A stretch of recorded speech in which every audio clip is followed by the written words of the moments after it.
All right, as I'm sitting there watching the NFL preseason, I couldn't stop thinking about the Houston Texans. I couldn't stop thinking about their roster. I couldn't stop thinking about the potential for their team this year. And that's kind of what the hope was when we started this channel over a year ago. Remember, we're Lions fans who love NFL football, and one of the first teams we ever recorded on was the Houston Texans. And we didn't stop because we thought over a year ago they had a chance to be something special, and boy, oh boy, did they ever. But what I was reminded of was how special this team is because the Houston Texans have the guy that everybody else wants. They have the guy that everybody else wants.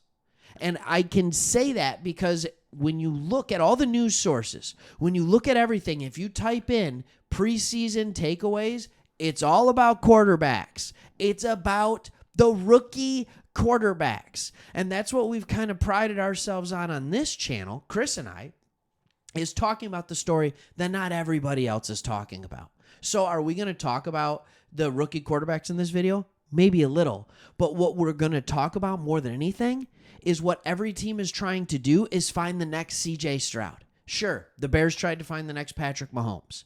All right? But when you look at the Patriots, when you look at the Vikings, when you look at all these other teams, the Broncos with Bo Nix, they're trying to find the next CJ Stroud. Because CJ Stroud had a heck of a year last year, and in the first preseason game, he showed why, again, he's the guy everybody else wishes that they had. All right, so here's what we're going to talk about in this video. We're going to talk very quickly about that preseason game, but I have a question for you first. As a Texans fan or a fan of another team who's watching this video, which rookie quarterback do you think has the best chance to have a CJ Stroud-like year one? And what I mean by a CJ Stroud-like year one is which rookie quarterback has the ability not only to throw for over 4,000 yards, not only to throw for over 20 touchdowns, but also to bring his team to the playoffs completely unexpected, above everybody's expectations. What quarterback is that? Is it Caleb Williams? Is it Drake May? Is it Jayden Daniels? Sorry, I should give respect of the draft order. Is it Caleb Williams? Is it Jayden Daniels? Is it Drake May? Is it Penix? No, because Cousins is going to have to be hurt in order to do that. Is it Bo Nix? Is it J.J. McCarthy? All right, which one of these guys? Because they're all hoping that that rookie quarterback is the guy. And you have to wonder if any of them can do it. So here's what I want to look at. Let's first talk about that preseason game.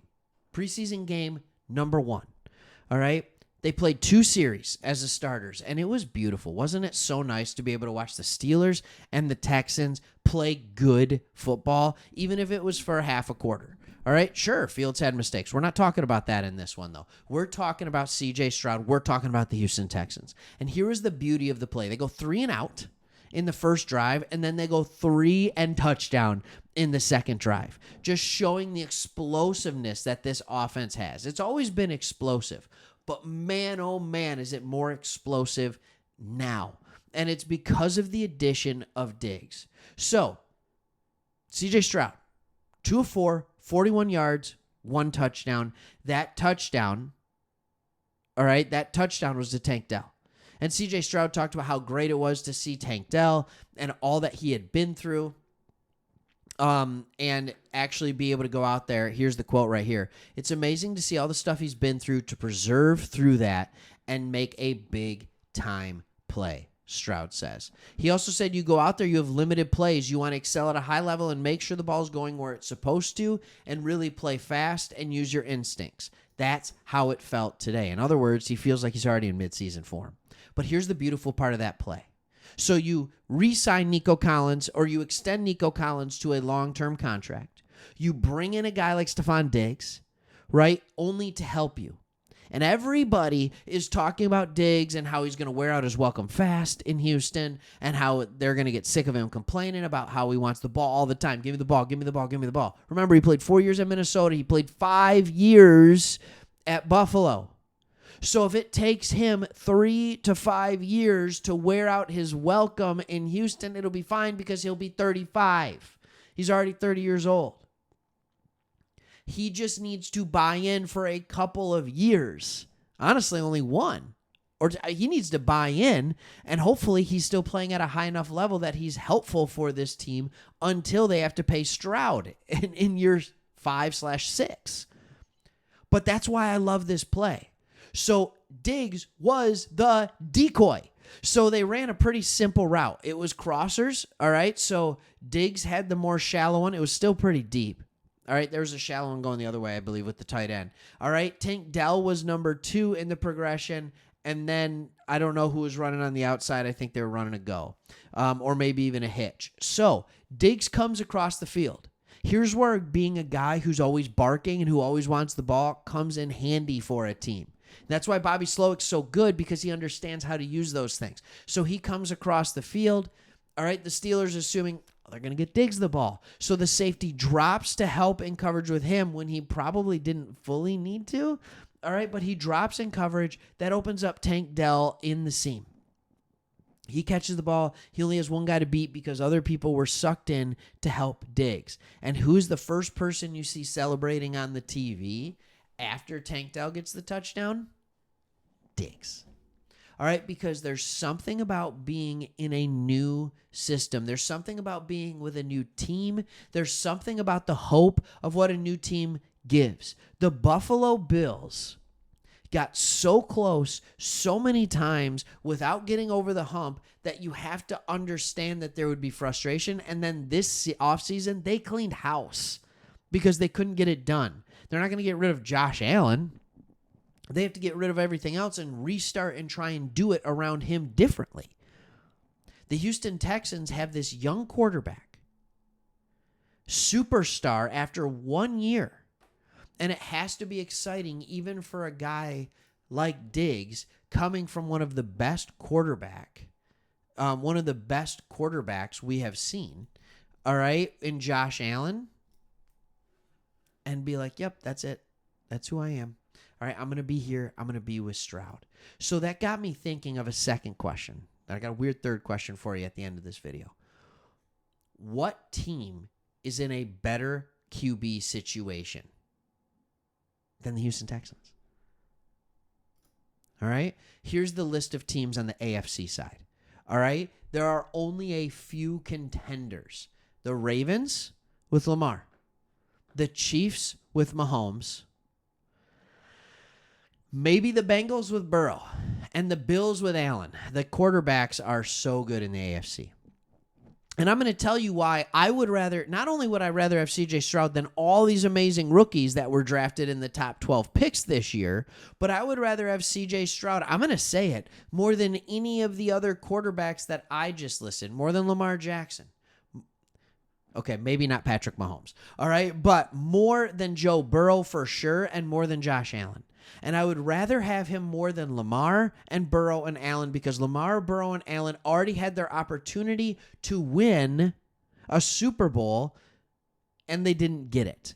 All right, and I'm not saying they won't win it in the future, but you're having to pay Lamar $50 million. You're having to pay Burrow $55 million. Josh Allen like $46 million, whatever it is. Meanwhile, what's Stroud making? Exactly. Right? He's on that rookie contract. Patrick Mahomes is the only quarterback in like the last decade or something like that to win a Super Bowl on his second contract. And he's now won 2 of them on his second contract. Now, part of that's because he's got a 10-year second contract, but he's only like 4 or 5 years into it. So, yeah, I get it. That would be there. All right. What about the NFC? Is there any team in the NFC that can even give a run on like, hey, I'd rather have this quarterback than C.J. Stroud? And as I go through this, you can't say Caleb Williams. He's played 1-2 series, all right? You can't say that yet. Maybe Jordan Love because he broke out. Maybe, all right? Other than that, Dak, all right, look, I don't like the Cowboys.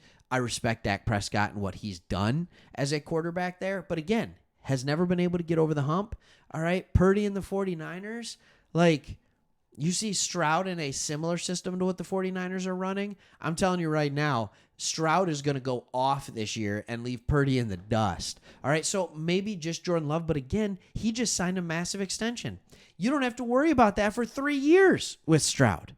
You have to factor in money with stuff like this.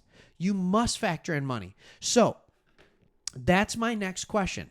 The first question was, is there a rookie quarterback that you believe can have a CJ Stroud type year? All right. And who? And then the second question right now is there another team with a better quarterback situation than the Texans? How does that feel? If you're a Texans fan, how does that feel? Because if it's me, it feels real good. And I think that's really, really exciting. So, yes, we started covering the Texans like in June of last year. And we're just like, yeah, this is great. Because we thought they could be something special. And then remember when CJ Stroud came out in the preseason last year and you're just like, oh. Like, I remember watching game 1 and I was just like, oh, that looks really bad. Like, he's not getting the ball where it needs to be. He's overthinking. And then he played in the system. He got a little more comfortable in the system. And then all of a sudden, somewhere around game 4, 5, 6, somewhere in there, the training wheels came off and dude just let loose.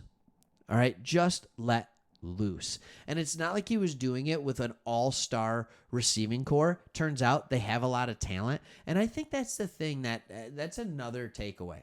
There's a lot of talent in a lot of receiving rooms. All right, but do you have a quarterback who can unlock those wide receivers' talents? Tank Dell burst on the scene and was really, really good, in large part thanks to C.J. Stroud. Nico Collins had always been this guy where, like, man, he's got the athletic tools, he's got the physical traits, like, he's got the solid hands, like, he should be a receiver that's putting it all together, but he didn't put it all together until C.J. Stroud. And there's no reason to think that Diggs won't also be more efficient. I'm not saying he's going to have more yards. I'm not saying he's going to have more targets. I almost can assure you he will not have more targets. But Diggs, even entering his age 30 season, I don't even know, he might even turn 31 this year, right? Even entering an older season, even playing on a new team, I think there's a large chance that Diggs will be a more efficient receiver playing for the Texans than he was playing for the Bills because Stroud allows you to give your max potential as a wide receiver.